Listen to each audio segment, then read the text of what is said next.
Halo, kamu lagi dengerin podcast resensi buku yang berkolaborasi dengan penerbit Haru, penerbit buku Asia yang ingin berbagi nilai hidup lewat buku yang mengangkat isu-isu yang bisa didiskusikan.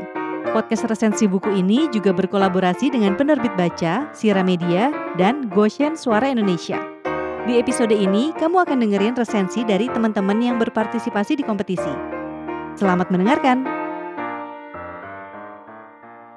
Halo, aku Rara. Di sini aku bakalan meresensi sebuah buku yang bestseller di Korea Selatan. Judul bukunya I Want to Die But I Want to Eat Tteokbokki 2 yang ditulis oleh Baek Se-hee.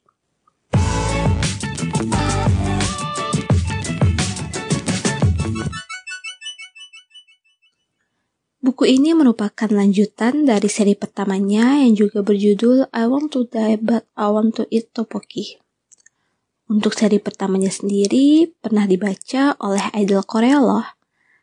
Ada yang bisa nebak nggak nih? Teruntuk ARMY pasti tahu sih. Yaps, bener banget. RM BTS. Tapi untuk seri kedua ini aku kurang tahu sih pernah dibaca juga atau enggak. Buku ini pertama kali diterbitkan pada tahun 2019 di Korea Selatan. Untuk yang versi terjemahan bahasa Indonesia, diterbitkan oleh penerbit Haru pada bulan Agustus tahun 2020.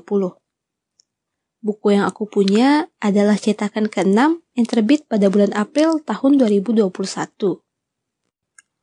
Oke, sebelum kita masuk ke bukunya, kita kenalan dulu yuk sama si penulisnya. Sebenarnya, siapa sih Baek Se-hee itu?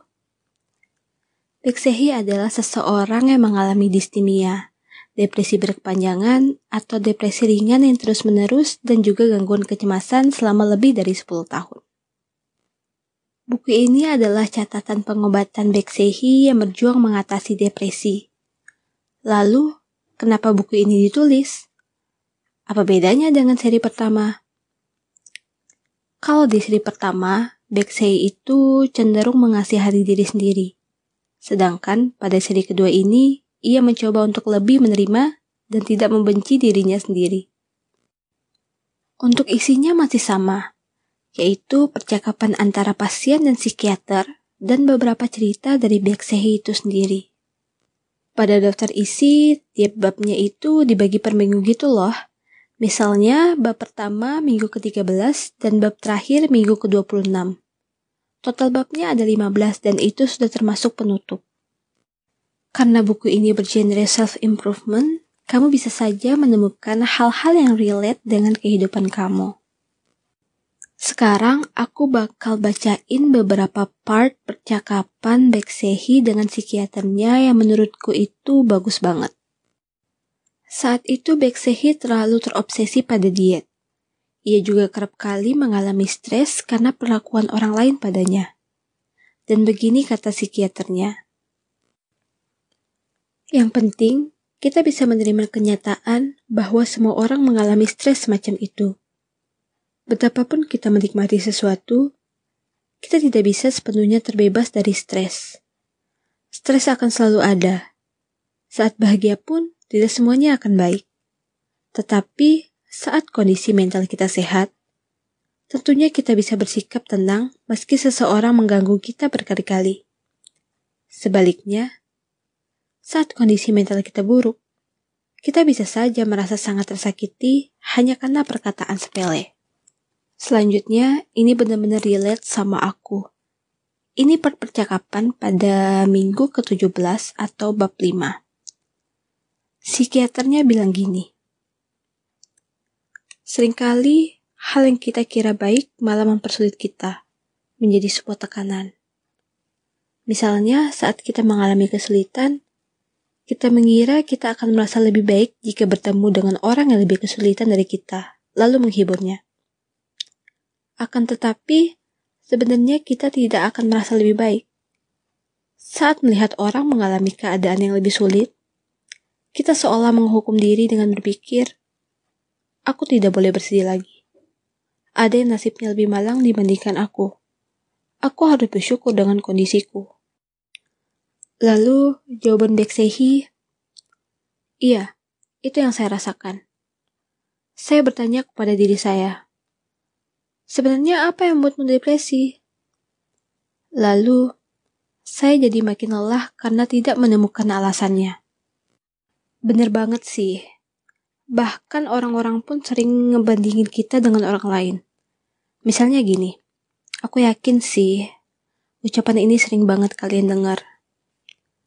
Kamu harusnya bersyukur. Banyak yang lebih susah dari kamu.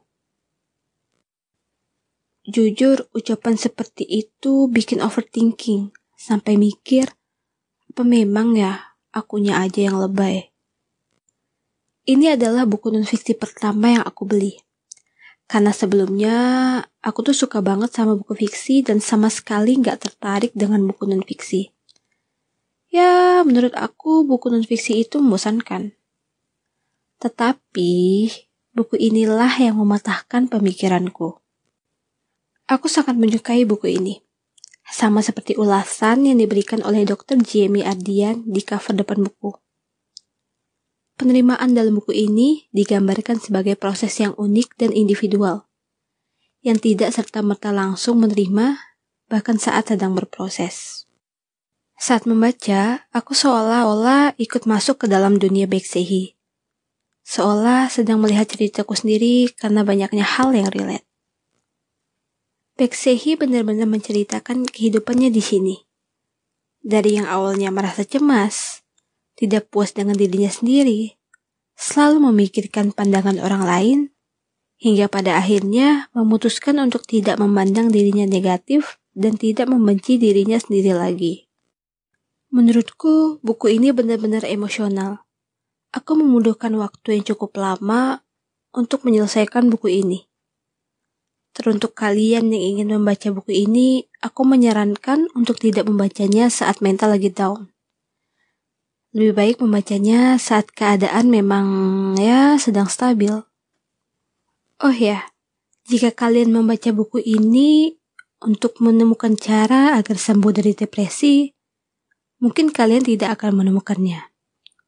Tetapi kalian akan diajak untuk lebih memahami dan menerima diri sendiri melalui pengalaman hidup Baeksehi. Seperti kata Baeksehi yang memutuskan untuk mengakhiri buku kedua ini. Sebenarnya, bahkan jika cerita dalam buku saya sudah berakhir, bukan berarti saya sekarang sudah sembuh kan?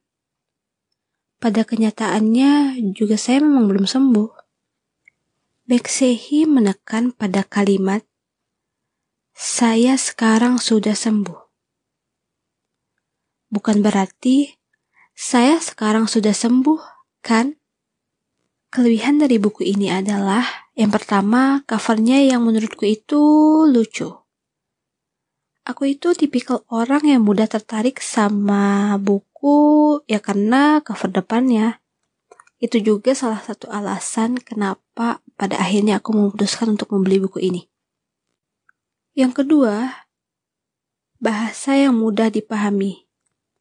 Meski sebelum aku memutuskan untuk membeli buku ini, aku pernah melihat review yang mengatakan bahwa bahasa pada buku ini terlalu kaku. But it's fine. Ya walaupun teruntuk kalian yang belum terbiasa membaca buku dengan bahasa yang formal, mungkin akan sedikit kesulitan. Dan yang terakhir dan yang paling aku suka adalah ada beberapa kalimat yang lebih ditekankan dengan diberi warna pink. Ya meski tidak banyak dan tidak seramai pada seri pertama sih, tetapi menurutku itu sangat membantu. Untuk kekurangannya, aku hanya menyayangkan satu hal, yaitu tidak ada peringatan atau trigger warning pada cover depan ataupun di dalam buku. Karena pada buku ini terdapat adegan self-harm dan attempt to suicide yang bisa saja menjadi sangat sensitif di kalangan orang-orang yang memiliki gangguan mental. Oke, sebelum mengakhiri sesi resensi buku pada hari ini, saya ingin membacakan kalimat yang Baeksehi tulis pada bagian penutup. Aku harap kalian yang mengalami gangguan mental mengunjungi rumah sakit dengan wajar, layaknya bernapas dan tidak mengambil resiko apapun. Aku juga berharap agar suatu hari nanti orang-orang di sekitar kita tidak lagi menganggap gangguan mental sebagai masalah yang bisa kita kontrol. Agar suatu hari nanti luka hati dan luka fisik diperlakukan sama. Aku harap hari itu akan segera tiba. Dan ya, aku juga tidak sabar menantikan hari itu. Terima kasih sudah mendengarkan podcast kali ini. Sampai jumpa lagi. Semangat ya!